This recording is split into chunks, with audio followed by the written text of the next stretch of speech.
Hey guys, welcome to another New World video. In today's video, I thought we could talk about the most recent installment of the Forged in Aeternum series posted today. They really covered a lot in this one, although without saying too much really. So let's get into it and see what we can expect for the future. So they began by talking about something I've been mentioning in almost every video I've posted about the state of the game in over a year, and that's revamping and expanding the faction shops. When this game released, it leaned heavily on the faction system, making us think it was going to be central to our gameplay. But very quickly we saw that change, and it became something that nobody really even paid attention to anymore. So with them adding new items, potentially reworking current ones, and even adding an entire new tier, I'm very excited. This will mean we will potentially get cool new looking sets, new entire quest lines for ranking up made with the new quest system, so potentially having story, cutscenes, and more. Now, maybe I am just running on hopium, but anything with the factions gets me excited. I would even go as far as to hope with more attention being paid to the faction system, we might see them actually do something with the faction outposts. I mean, so much effort went into designing and adding these cool places on the map, themed to our factions with unique NPCs and all of that, yet nothing. They're nothing more than a fancy spot to put a shrine. I was also very happy to hear that there will in fact be a collection log for Transmog, because keeping track of every different potential skin for every slot would be a paperwork nightmare without it. It also adds a big visual goal to the game that changes how everything feels. People may doubt that, but it's true. Back when I used to play World of Warcraft regularly, I can tell you myself and many others would pass hundreds of hours between content drops, simply hunting for items to finish our Transmog logs. This is both time consuming but also satisfying and keeps people engaged. Now, my concern here is of course the acquisition of the Transmog Tokens, which they also addressed briefly in the dev blog. They did say once again, they will be in the free and the paid battle pass, and that we'll also be receiving them from Prime, which is kinda shady really. I mean, it's kinda nice to get them free I suppose, but it is from Prime. So many will remind you that Amazon also owns Twitch and Prime services, and you'll be needing to pay your Prime subscription to get them there free, which isn't a huge deal as many of us do anyways, but there are always those who will mention that fact. Then on top of that, they said they're toying with the idea of adding them to Elite chests, but aren't 100% sure on that yet, so we'll see. And obviously, they'll be sold in the game in the in-game shop. Now, this next part I do think is important. They took a question about resilience and ward, and this is important to me for two reasons. First, I think it's an amazing idea to make ward and resilience a shared slot perk, so you can't get both of them on the same item. This will make rolling PvE as well as PvP gear a little easier.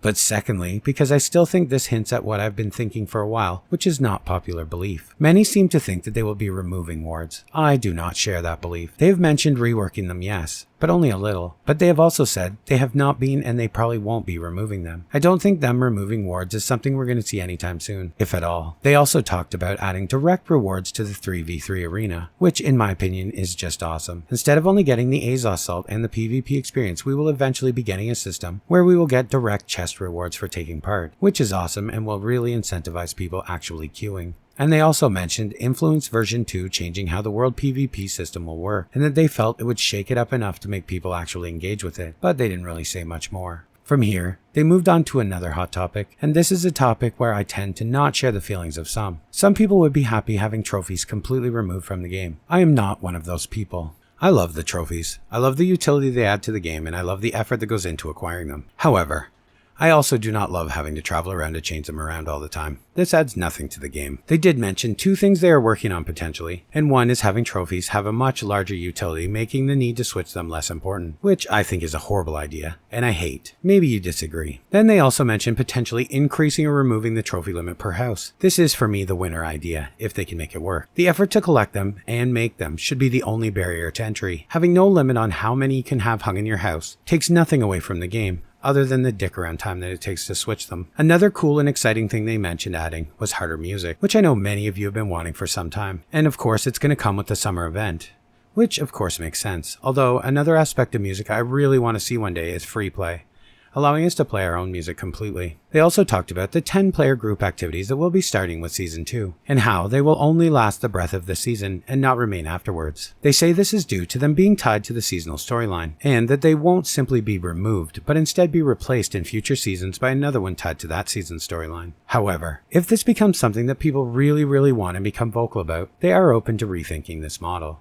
So likely in future we'll see them all be in the game. They also talked a bit more about the new arena map, and it sounds very much like a certain map in World of Warcraft that many of you will probably be familiar with. Although it does sound awesome, and I can't wait to give it a try on the PTR. Overall, this was a really great dev blog. They talked about some cool new stuff, without just rehashing old stuff we already knew, which tends to be how these have been going lately. I do think New World is right on the edge of becoming something great, and it will hinge on how well all of these amazing new changes and features and everything that they've listed will roll out. So time will only tell, I suppose. I will be posting a ton of videos once I get on the PTR, so stay tuned for that. And as always guys, thanks for watching, and I will see you in the next one.